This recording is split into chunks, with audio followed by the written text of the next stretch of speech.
Good morning from the Palm, Jumeirah, where it's now 7:30 in the morning, and I've just come back from my morning run.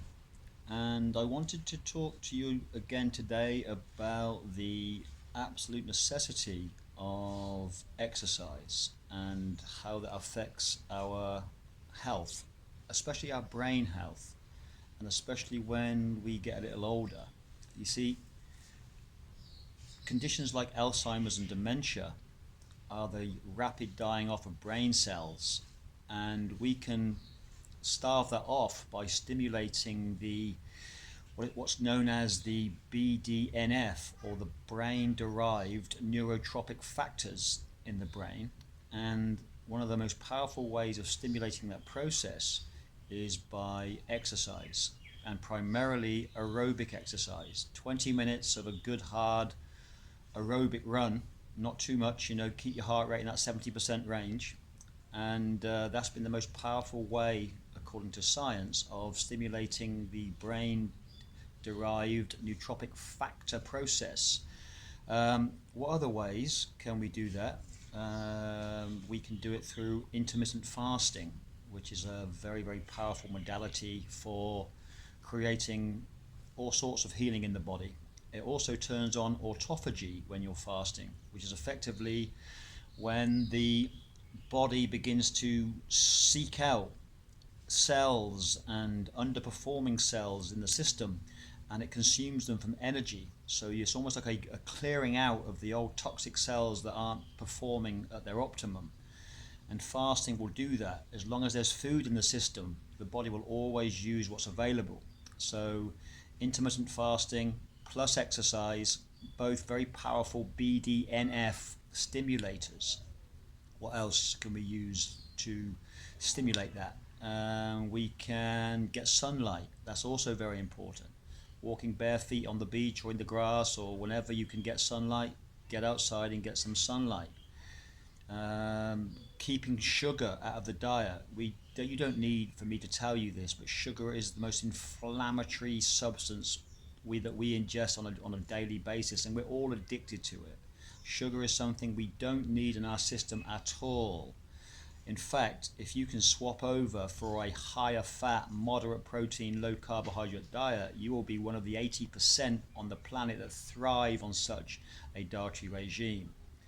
What else? Keeping stress out of the system. Now, stress is one of the biggest killers in the Western world. I would argue that stress is responsible for up to 97% of all our problems. Why? Because as we think, we become.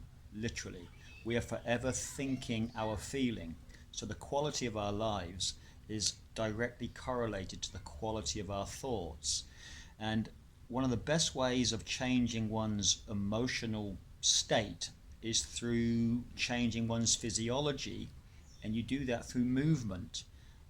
Some people have the ability to change their thinking just by changing their thinking. The majority of us struggle there because the willpower it takes to overcome the unconscious programming is just too damn difficult. Yet we can change our physiology through movement. And if we change our physiology through movement, we change the emotional state. Look at the word emotion, energy in motion.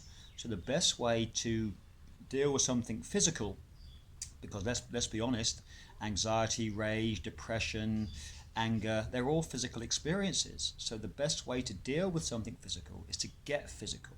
So exercise is the quickest way for you to change your physiology.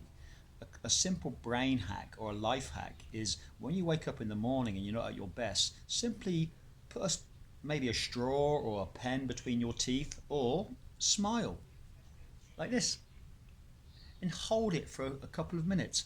This area of the body is one of life's most redundant form of employment. It's the highest rate of unemployment. This face, we have 80 muscles in our face, and when we smile, we are stimulating happy hormones, dopamine, endorphins, serotonin.